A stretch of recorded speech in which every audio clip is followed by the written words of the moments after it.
शौर्य Pratap news में आपका हार्दिक स्वागत है। शौर्य प्रताप न्यूज़ है। आज गांधीनगर विधानसभा में गांधीनगर के विधायक अनिल वाजपेयी जी द्वारा यहां पर दिव्यांगजनों को सहायक उपकरण वितरण किए जा रहे हैं। आइए देखते हैं क्या क्या यहां पर वितरण हो रहा है।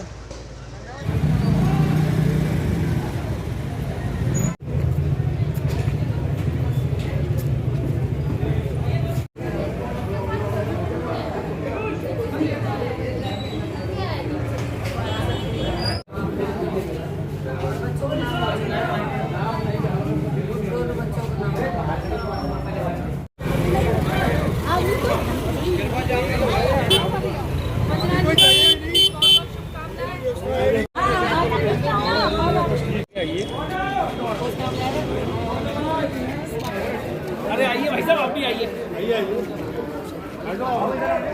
एक सेकंड आगे साइकिल वेकिल वाला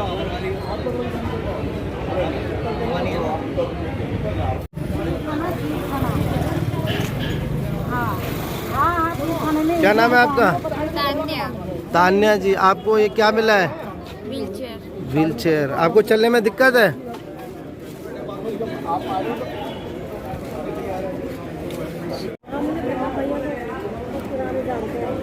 जो गांधीनगर विधानसभा में यहाँ के विधायक अनिल वाजपेयी जी ने दिव्यांगजनों के लिए, जो चल फिर नहीं सकते, विकलांग हैं, उनके लिए जो सहायक उपकरण जो वितरण किए हैं, क्या कहना चाहेंगे इस कार्यक्रम पर? सर, मैं शैलेंद्र शर्मा, विधायक प्रतिनिधि ईस्ट आज़ाद नगर, इस कार्यक्रम में पूर्ण रूप से सम्मिलित हुआ। और जो यह कार्य माननीय विधायक श्री अनिल वाजपेयी जी ने हमारे क्षेत्र में किया है, ये बहुत सराहनीय काम है। आप देखेंगे कि जिन लोगों को भी कृत्रिम उपकरण, कृत्रिम अंग मिले हैं, उनके चेहरे की मुस्कान अलग ही है।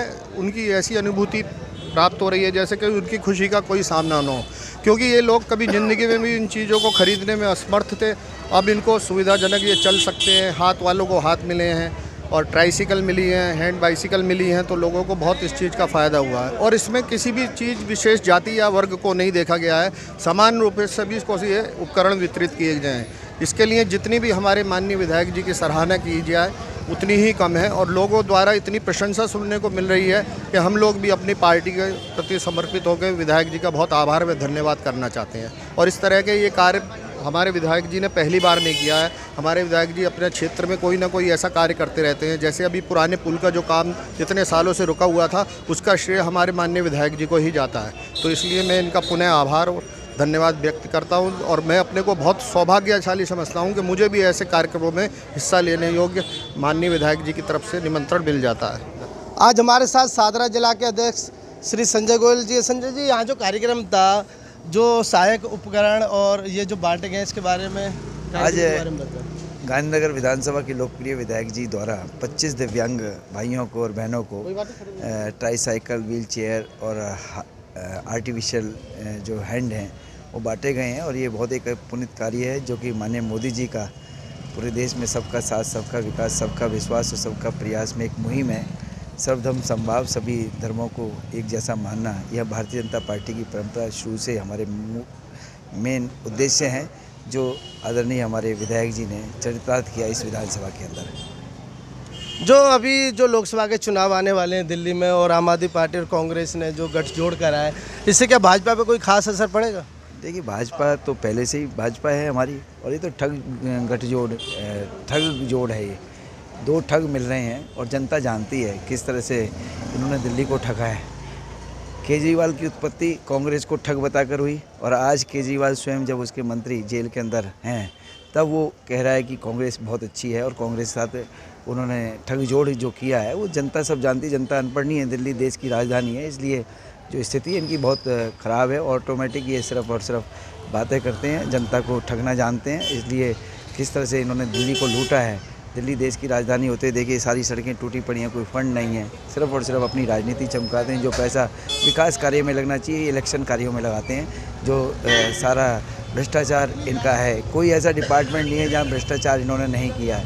एक एक मंत्री यदि उनकी परतें खोली जाए तो सारे के सारे भ्रष्ट लोग हैं। इसलिए दिल्ली की जनता इनको जान चुकी है किस तरह से इन्होंने राशन घोटाला, आपके दवाई घोटाला, बस घोटाला, जल घोटाला, बिजली घोटाला, ऐसा कौन सा घोटाला नहीं है जहाँ इन्होंने घोटाले नहीं किए हों। ठग ये घोटाले मास्टरबाज हैं। तो इसलिए जानते हैं जनता के पैसे का दुरुपयोग कैसे किया जाए। तो जनता 2024 के इस लोकसभा चुनाव में इन दोनों पार्टियों को आउट करेगी और हम हर बूथ पर 70% से ज़्यादा वोट इस शाहदरा ज़िले के अंदर और इस लोकसभा पूर्वी दिल्ली लोकसभा में और पूरी दिल्ली की लोकसभा में हम भारी बहुमत से जीतेंगे, क्योंकि माननीय मोदी जी पूरे देश के नेता ही नहीं पूरे विश्व के नेता हैं, जिन्होंने खाली कहते नहीं करके दिखाते हैं। वो किस तरह से आपने परसों उनको देखा, जिस तरह से द्वारका जी जो थी उसके अंदर जाना और जाकर वहाँ पर मोर पंख लगाना एक देश का 73 वर्षीय प्रधानमंत्री कर सकता है, वरना नहीं तो ये कहाँ जा सकते। कोई हिम्मत भी नहीं कर सकता समुद्र में जाने की, बात तो दूर है, समुद्र के किनारे खड़े होकर बात नहीं कर सकते। कोई ऐसा वर्ग नहीं छोड़ा उन्होंने माननीय प्रधानमंत्री जी ने नहीं देखा हो। और मैं समझता हूँ कि हर के लिए काम किया है, चाहे गरीब हैं, किसान हैं, चाहे अन्नदाता हैं, चाहे आपके महिलाएं हैं, चाहे युवा हैं, सबके लिए एक एक योजना पूरी लाभान्वित पहुंचाने वाली योजना है। और जनता जानती है और 140 करोड़ देशवासियों को वो अपने परिवार का सदस्य मानते हैं और 24 घंटे देश की सेवा में लगे रहते हैं। जब तो मुस्लिम कंट्रीज भी उनको लाइक करते हैं, जब तो मुस्लिम कंट्री यूएई में देखिए हिंदू मंदिर का निर्माण होना कितनी गौरव की बात है हम सब के लिए। और बहरीन में भी वहाँ के सरकार ने जगह दी है। तो ये सारे काम ऐसे काम हैं। आज हमारे देश के यशस्वी प्रधानमंत्री श्री मोदी जी एक संत के रूप में, एक देव के रूप में काम कर रहे हैं, सबके लिए सोचते हैं, सबके लिए काम करते हैं। तो मैं कहता हूं कि इन चोरों के गठबंधन को जनता जान चुकी है, क्योंकि एक दूसरे को चोर कह के ये सत्ता में आए थे और आज उन्हीं को ये कह रहे हैं कि हमारे मित्र हैं, क्योंकि जेल में जाने का डर है। तो कहते हैं ना कि सारे चोर इकट्ठे हो जाते हैं और फिर कहते हैं कि कैसे बचा जाए। तो इनकी वो कल्पना है, तो इसलिए कुछ होने वाला नहीं है। दिल्ली क्या देश में हम 400 से एनडीए के रूप में सीटें जीतेंगे और लगातार जीतेंगे, क्योंकि अब देश जान चुका है। अब वो पंचवर्षीय योजनाएं नहीं बनती कि कैसे 5 वर्ष में देश को लूटा जाए। अब 1000 वर्ष तक भारत कैसे अस्तित्व रूप में भारत के हर नागरिक को कैसे सुविधाएं मिलें, 100 वर्ष का प्लान बनता है। अब 5 वर्ष का प्लान नहीं बनता। भारत के हर गरीब को, हर युवा को कैसे रोज़गार मिलेगा उसका प्लान बनता है। वो माननीय मोदी जी के नेतृत्व में ही बनता है। इसलिए जनता पूरा कार्य कर रही है। ऐसा नहीं 80 करोड़ को कहना आसान है, आपके राशन फ्री देना 5 साल के लिए, 55 करोड़ को आयुष्मान कार्ड देना आसान नहीं है। 55 करोड़ की आबादी आप समझते हैं कई देशों की आबादी मिलकर होती है। उनको पूरी स्वास्थ्य सेवाएं देना और वो भी प्राइवेट हॉस्पिटल में वो इलाज करा सकते हैं। तो अनेक काम ऐसे हैं जो कि गिनती कराने लगूँ तो आपके चैनल पे ही जो है ना, यूट्यूब चैनल पे मेरे को घंटे लग जाएंगे। तो बाद में हम इस विषय में जब आप कहेंगे तो चर्चा करेंगे, एक विषय पर, एक योजना के ऊपर, किस तरह से देश आगे बढ़ रहा है। और दिल्ली को तो इन्होंने क्लस्टर बना दिया। दिल्ली की तरफ क्या ध्यान दिया है बताइए। सीवर व्यवस्था डाउन है आज की डेट में, क्या है इन्होंने, सीवर सारे डाउन है। जब आप फंड रिलीज नहीं करेंगे तो सीवर कहाँ से सही होंगे। बस व्यवस्था देख लीजिए, बस वो घंटे का बस फ्री लेकिन बस नहीं, पानी फ्री लेकिन पानी गंदा या पानी कम या पानी की वेस्टेज। तो ये ऐसे काम हैं। स्वास्थ्य सेवाएं देख लीजिए सारी चरकराई हुई हैं। अब जाइए जीटीबी हॉस्पिटल लेके जाइए, अपने चैनल को जाइए, साथ में एक बेड पर 3 लोग लेटे हुए हैं। दवाइयाँ हैं वो भी फर्जी दवाइयाँ हैं, नकली दवाइयाँ मिल रही हैं। तो कहाँ केजरीवाल जी तो कहते हैं विश्व स्तर की चिकित्सा व्यवस्था। केजरीवाल जी वो स्वयं कहते हैं ना, मुँह से जबड़े की जवान कहने में क्या दिक्कत है, लेकिन जाके आप स्वयं देखिए ना। आप तो एक पत्रकार है, चौथे स्तंभ में लोकतंत्र के, आप तो सही को सही कहेंगे ना। मेरे कहने से थोड़ी बात होगी कि मैं केजरीवाल ने जो कह दिया वो जाकर देखिए ना। किस स्वामी, चलिए मेरे साथ चलिए, कितने वेंटिलेटर होने चाहिए अस्पताल के अंदर, क्या व्यवस्था है। वेंटिलेटर नहीं है, बच्चे मर जाते हैं जन्म लेते ही, क्योंकि उनको सुविधाएं चाहिए होती है। ये देश की राजधानी है। आप जाइए जीटीबी हॉस्पिटल में जाइए, अभी कह रहा हूँ, आप चाहिए चाचा नेहरू हॉस्पिटल में जाइए, किस तरह की हालात ख़राब है। जाइए जीटीबी हॉस्पिटल, कैंसर हॉस्पिटल में जाइए, क्या स्थिति है आप देखिए ना, जाकर पूछिए वहाँ के लोगों से किस तरह से इलाज हो रहा है। खाली कहना विश्व स्तरीय एक सेवा, वो भी बिल्डिंग है पहले की बनी है, केजरीवाल के ज़माने की नहीं बनी हुई है, आपको बताएं। तो इसीलिए अब केजरीवाल का तो पत्ता साफ है। और केजरीवाल तो स्वयं जो भ्रष्टाचार किया है जिन्होंने, वो तो जाना ही जाना है, अंदर जाना है। जो करेगा, जैसा करेगा वैसा भरेगा। ये तो नियम है प्रकृति का नियम, जैसा बोगे वैसा काटोगे। खाली कहना है कांग्रेस से गठबंधन करने से इनकी पार नहीं लगने वाली है। इसलिए यही है कि भारतीय जनता पार्टी थी, है, और हमारा मूल उद्देश्य जो 1951 से था, आज भी वही है हमारा, कि हर वर्ग को पंक्ति में अंतिम व्यक्ति जो खड़ा हुआ है उस तक विकास पहुंचे, उस तक योजनाओं का लाभ मिले। ये भारतीय जनता पार्टी का उद्देश्य है, जिसमें हमारे भारतीय जनता पार्टी सभी कार्यकर्ता माननीय मोदी जी के नेतृत्व में हम सब कार्य कर रहे हैं। ये इन लोगों की वजह से आज ये अच्छा एक कार्यक्रम आयोजित हो पाया है आईपीएस की ओर से, जो पूरे भारतवर्ष की एक संस्था है और जिसके अंदर काफ़ी लोगों का, डिसेबल्ड लोगों का इलाज जो है वो होता है। और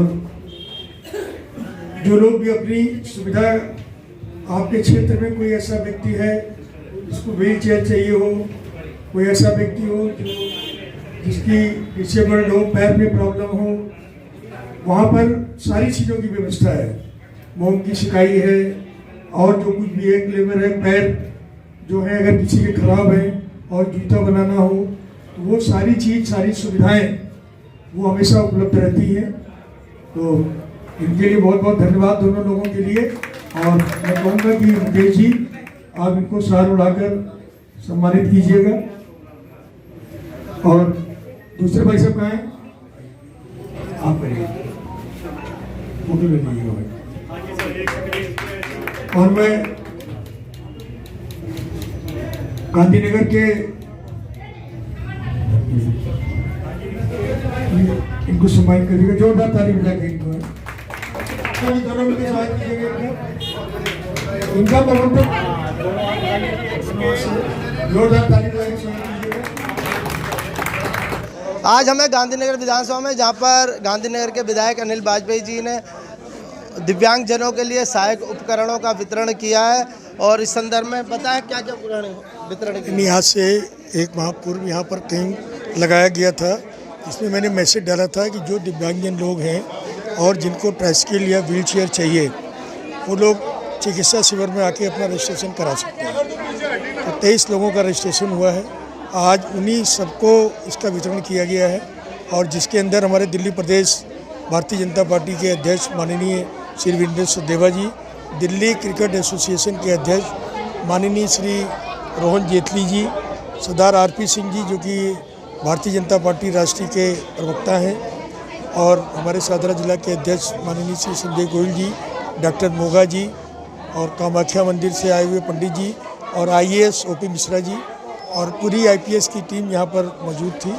और ये एक अच्छा शुभ अवसर था कि, और मन में प्रसन्नता भी हो रही है कि ऐसे लोगों को ज़रूरत थी। बहुत से लोग ऐसे हैं आज भी समाज में जिनके पास धन का आर्थिक अभाव होता है, तो ऐसे में उनकी मदद हो जाए तो ये एक अच्छा काम है, और मैं यही कह सकता हूँ। और ये एक अच्छा काम करने की कोशिश है। और आज हमने एक और भी काम कराया है, 51 कबूतर जो हैं उनको मुक्ति दिलाई है, वो बंधक हो गए थे। तो आज हमारे अध्यक्ष जी ने, माननीय जेटली साहब ने और सभी ने मिल के उन कबूतरों को जो है वो आज़ाद किया है। दो तोते थे, जो उनका जोड़ा था दोनों का, और वो काफ़ी दिनों से बंद होंगे, तो उनको भी आज खुले आसमान में विचरण के लिए छोड़ा गया है। आज जो ये ट्राईसाइकिल और उपकरण मिले, इसके अलावा जो दिल्ली में जो राजनीति चल रही है, 2024 के चुनाव आने वाले हैं, भाजपा के खिलाफ आम आदमी पार्टी और कांग्रेस ने गठजोड़ करा है, और दिल्ली के मुख्यमंत्री केजरीवाल कहते हैं कि मुझे प्रेशर है कि गठजोड़ तोड़ दूं, नहीं तो मुझे गिरफ्तार कर लेंगे। क्या कहना है इस पे आपका? देखिए, अरविंद केजरीवाल तो कुछ भी कहते रहते हैं, और वो तो झूठों के सरदार हैं, और मैं उनकी पार्टी में 5 साल रहा हूँ। मुझसे ज़्यादा केजरीवाल जी को कोई नहीं जानता है। आप समझ लीजिएगा वो क्या कहते हैं क्या नहीं कहते हैं, मैं उस पर नहीं जाना। वो 100% झूठ बोलते हैं, और जहाँ तक ये सिर्फ ईडी से बचने का एक तरीका है। अरविंद केजरीवाल जी, उनकी पूरी पार्टी जो है वो इन्वॉल्व है। सत्येंद्र जैन जी जेल में रह के आए हैं, मनीष सिसोदिया जेल में है, संजय सिंह जेल में है, और पूरी पार्टी करप्ट हो गई है। और आप देखेंगे बहुत जल्दी मुख्यमंत्री जी का वो सपना पूरा होगा जो वो बार बार कहते हैं कि हम जेल से सरकार चलाएंगे। तो वो समय आ गया है कि जब वो जेल से सरकार चलाएंगे, और वो सिर्फ कभी तो बहाना मारते हैं कि मैं पार्टी का राष्ट्रीय अध्यक्ष हूँ इसलिए मैं ईडी में नहीं जाऊँगा, कभी वो कोर्ट से भागते हैं। अगर वो ईमानदार हैं तो उनको कोर्ट में जाना चाहिए, न्यायालय में जाना चाहिए। न्यायालय की पक्षधर नहीं होता है, न्यायालय सबका पक्षधर होता है, और न्यायपालिका पे केजरीवाल जी को विश्वास होना चाहिए। ये जो गठजोड़ है, इसके बावजूद भी क्या दिल्ली में 7 सीट भाजपा जीत पाएगी? देखिए, गठजोड़ में कौन है, भानुमति का कुमड़ा जोड़ा, वो एक कहावत है, और आप सभी लोग समझ सकते हैं, चाहे कांग्रेस हो। और ये वही केजरीवाल जी हैं कि जब अन्ना हजारे आंदोलन के अंदर 365 पेज का पन्ना और फाइल बगल में दबा के जंतर मंतर पे कहते थे कि ये कांग्रेस भ्रष्ट है, कांग्रेस चोर है, आज उन्हीं भ्रष्ट पार्टी के साथ केजरीवाल का समझौता हो गया। चोर चोर मौसेरे भाई, सारे चोर इकट्ठे हो गए हैं। लेकिन देश के यशस्वी प्रधानमंत्री माननीय नरेंद्र मोदी जी के नेतृत्व में दिल्ली की 7 सीटें, ये कितने चोर इकट्ठे हो जाएं, फिर भी दिल्ली की 7 सीटें भारतीय जनता पार्टी जीतेगी। और अब की बार तीसरी बार मोदी सरकार, और अब की बार 400 पार। ये बिल्कुल सही है। ये थे हमारे साथ दिल्ली गांधीनगर विधानसभा से विधायक अनिल वाजपेयी जी। अब की बार 400 पार का नारा लगा रहे हैं और दिल्ली की 7 सीटें भाजपा जीतेगी, ऐसा इनका विश्वास है। मैं शौर्य प्रताप न्यूज़ के लिए एनपी सिंह राठौर।